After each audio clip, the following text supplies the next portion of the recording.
Dans le domaine intellectuel, il y a un problème que nous devons aborder à la lumière de ce qui est écrit. Ne mettons jamais de côté la responsabilité de celui qui écoute. En premier lieu, considérons-le de cette manière. La souveraineté de Dieu réside dans le fait que vous avez rencontré le message sur votre chemin et qu'il peut agir à cet instant bien précis. Oui, loin dans les temps passés, dans les conseils éternels. Et ce n'est pas un effort d'imagination. Dieu vous voyait et il disait « Je veux cette personne pour ma pleine pensée concernant mon fils ». Or, quand vous entendez cela, tous les conseils éternels de Dieu peuvent se trouver souverainement derrière le fait que vous recevez ce message. Le fait est que vous êtes bien là quand le message est proclamé. Voulez-vous seulement rester là? Dieu est conséquent et s'il décide une chose dans ses conseils, il travaille à sa réalisation et cela se fait. Mais cela implique notre responsabilité. La responsabilité commence quand Dieu souverainement met son plan en mouvement et l'introduit sur notre chemin. Mais vous dites, l'homme a un libre arbitre. Et il peut refuser en dépit de la prédestination divine. C'est là où le débat commence. Oui, il peut refuser. Mais nous ne parlons pas du salut en ce moment. Nous parlons du dessein lié à notre salut. Oh oui, nous pouvons refuser ce salut. La question concerne la préconnaissance de Dieu, la prédestination et notre libre arbitre.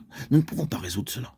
Mais ici le fait qu'au moment même où Dieu nous dit que nous avons été appelés du saint appel, qu'il y a une chose immense liée à notre salut, nous pouvons refuser ce que le Seigneur nous destinait. Nous pouvons renoncer à ce qu'il avait en vue. Vous ne pouvez pas concilier ces deux choses, mais elles sont réelles. Et il y a une responsabilité qui nous incombe. C'est là où l'autre aspect du Nouveau Testament fait son entrée, nous avertissant sans cesse.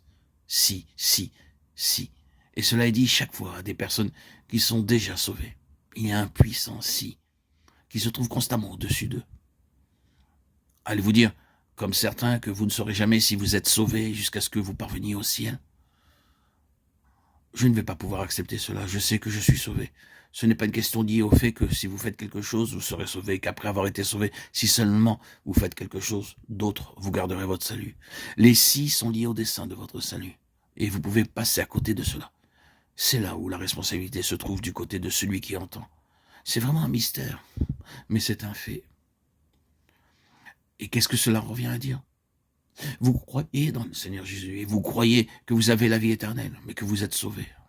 Mais ensuite, le Seigneur vient vers vous dans sa souveraineté et vous montre qu'il y a un pour aussi bien qu'un deux. C'est une grande chose d'être sauvé de l'enfer, du péché et de Satan. Cependant, maintenant, le Seigneur dit que vous avez été sauvés pour quelque chose. Et il y en a beaucoup qui ont été sauvés de cet infiniment plus grand d'avoir été aussi sauvés pour.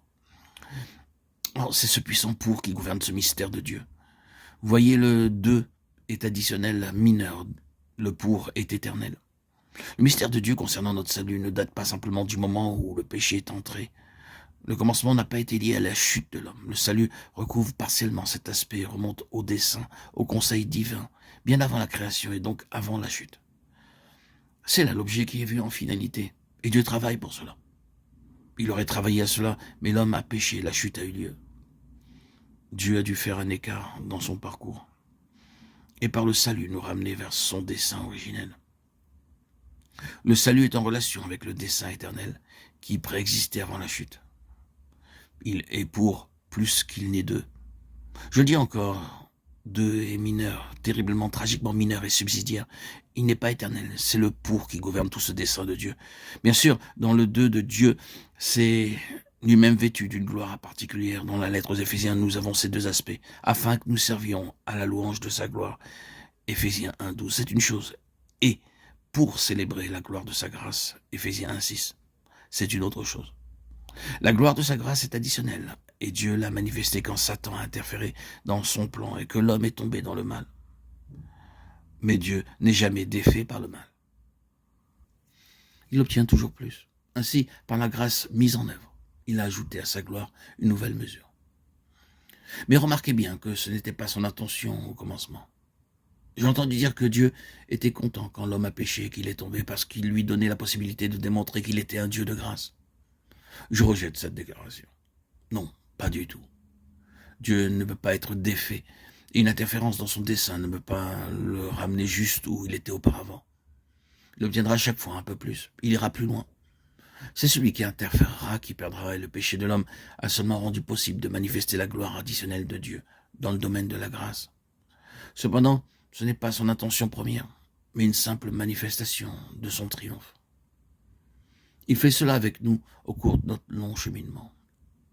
Il fait le bien à travers nous, notre besoin de grâce, pour manifester cette gloire additionnelle pour lui-même. Par la grâce, il obtient cette gloire-là.